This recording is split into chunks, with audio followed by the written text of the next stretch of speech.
नमस्कार। आज का हमारा टॉपिक है फिरोज शाह तुगलक, यानी कि तुगलक वंश में आज हम लोग पढ़ने जा रहे हैं फिरोज शाह तुगलक के बारे में। फिरोज शाह तुगलक जो कि उसका जो राज्याभिषेक हुआ था वह दो बार हुआ था। एक बार दिल्ली पे हुआ था राज्याभिषेक, यानी कि गद्दी पे बैठा था। एक बार सिंध पे उसका राज्याभिषेक हुआ था। ठीक है।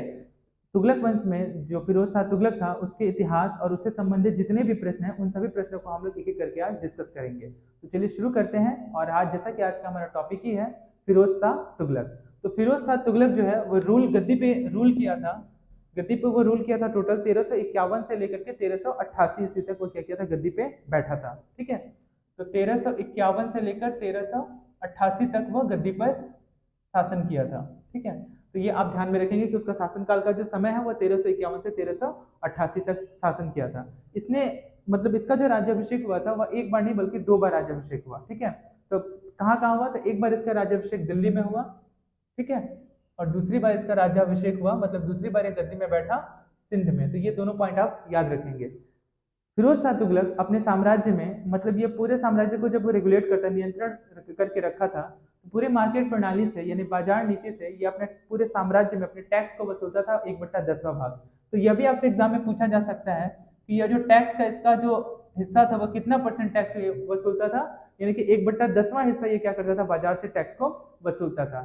यही वजह है कि अपनी कठोर नीति की वजह से इसने अपने पद में रह रहे जितने भी पद होते थे उस पद को क्या किया था, वंशानुगत बना दिया था। वंशानुगत कहने का मतलब है कि राजा का बेटा ही राजा बनेगा। कहने का मतलब यह है कि अगर कोई किसी सरकारी पद पे या फिर उसके द्वारा दिए गए किसी पद पे वो आश्रित है, अगर वो सेनापति है तो नेक्स्ट जो सेनापति बनेगा उसी का बेटा बनेगा और कोई दूसरा इसका दावेदार नहीं होगा।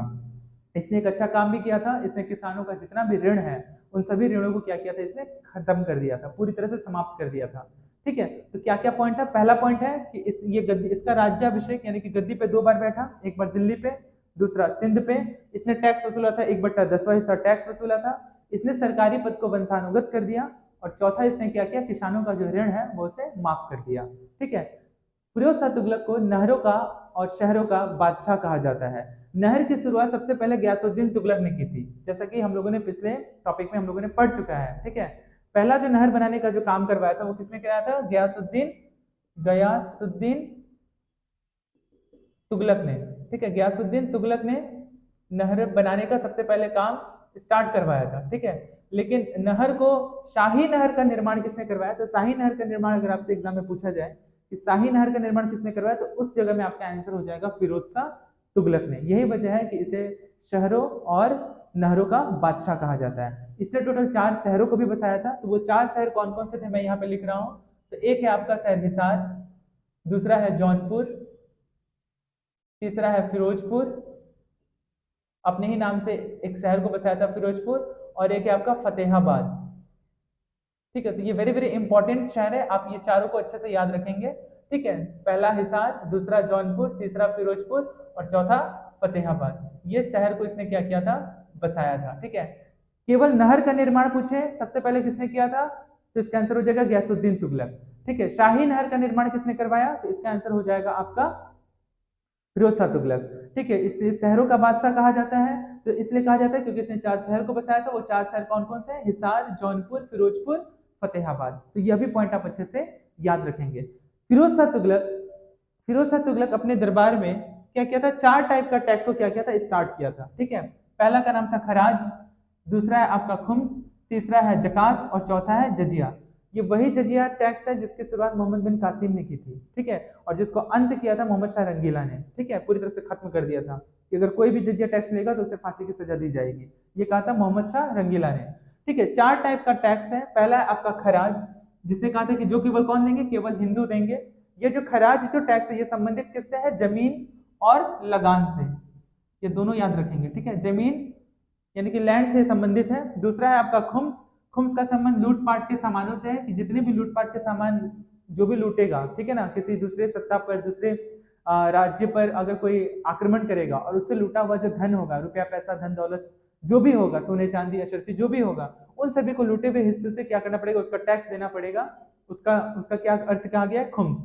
तीसरा है आपका जकात, जो कि केवल मुस्लिम देंगे। ठीक है। जो कि एक धार्मिक टैक्स था। ठीक है। धर्म से संबंधित था।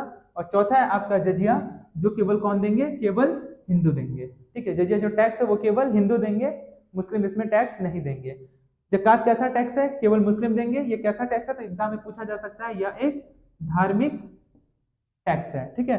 और जजिया टैक्स कौन देंगे, केवल हिंदू देंगे, यानी कि गैर मुसलमान जितने भी हैं वो सभी जजिया टैक्स देंगे। तो चारों पॉइंट क्लियर हो गया, खराज, खुम्स, ज़कात और जजिया। इसने क्या किया था, 3 पद भी स्टार्ट किया था, ठीक है, 3 पोस्ट स्टार्ट किया था। पहला पोस्ट है आपका दीवाने इस्तिहाक, दूसरा है आपका दीवाने खैरात और तीसरा है आपका दारुल सिफा। दारुल सिफा का संबंध है आपका मुफ्त में दवाइयां उपलब्ध कराना, ठीक है, मुफ्त में दवाइयां अपने साम्राज्य में उन तमाम लोगों को उपलब्ध कराना जिनको इसकी आवश्यकता है, ठीक है। दारुल सिफा का मतलब, ठीक है, इस दारुल सिफा का मतलब मुफ्त दवाइयां। दीवाने खैरात इसका मतलब हो गया अनाथ या विधवाओं की देखभाल के लिए। दीवाने खैरात का मतलब अनाथ और विधवाओं की देखभाल के लिए दिए जाने वाला, मतलब कि उनकी देखरेख करने के लिए और उनसे संबंधित जितने भी उनके जो परेशानी है उनका निपटारा करने के लिए दीवाने खैरात नाम का पद को शुरू किया गया था, जो इन मामलों को देखता था, ठीक है। और दीवाने इस्तिहाक का संबंध आपका पेंशन से है, ये भी आप ध्यान में रखेंगे, ठीक है। दीवाने इस्तिहाक का संबंध किससे है, पेंशन से। दीवाने इस्तिहाक का संबंध पेंशन, दीवाने खैरात का संबंध अनाथ और विधवाओं महिलाओं के लिए, दारुल सिफा का संबंध मुफ्त दवाइयों से कि उसके साम्राज्य में जितने भी लोग हैं, अगर किसी को दवाई की आवश्यकता है, अगर कोई बीमार व्यक्ति पड़ता है तो मुफ्त में दवाइयां प्रोवाइड की जाएंगी, ठीक है। तो ये कुछ अच्छे काम थे फिरोज शाह तुगलक के, जिसने अपने साम्राज्य में किया था, ठीक है। और सबसे बड़ी और सबसे अहम बात यह है कि उसने अपने साम्राज्य में किसानों का जो ऋण है वो पूरी तरह से माफ कर दिया, ठीक है। तो उम्मीद करते हैं कि सारा जो पॉइंट है आपको एकदम अच्छे से क्लियर हुआ होगा। और सन 1388 ईस्वी में फिरोज शाह तुगलक की मृत्यु हो जाती है, यानी कि यह मर जाता है 1388 में। और इसके बाद जो अंतिम जो शासक रहता है तुगलक डायनेस्टी का, उसका नाम रहता है नसरुद्दीन महमूद तुगलक, जो कि रूल करता है आपका 1388 से लेकर के 1414 तक। नसरुद्दीन मोहम्मद तुगलक अंतिम शासक रहता है, यहां मैं लिख दे रहा हूं, अंतिम शासक रहता है आपका नसरुद्दीन मोहम्मद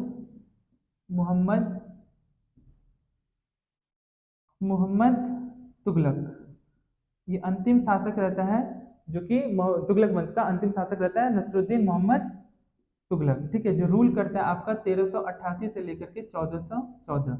इस प्रकार जो तुगलक डायनेस्टी है वो पूरी तरह से समाप्त हो जाता है।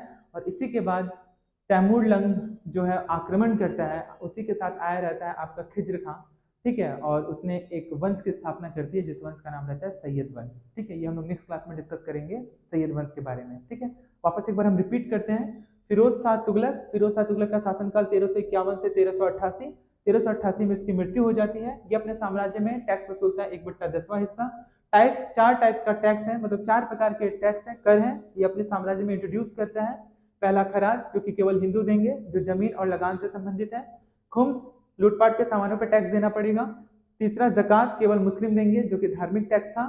चौथा जजिया, जो कि केवल हिंदू देंगे, ठीक है। इसने एक पद स्टार्ट किया, 3 पद स्टार्ट किया था। पहला पद दीवाने इस्तिहाक, जिसका संबंध पेंशन से है।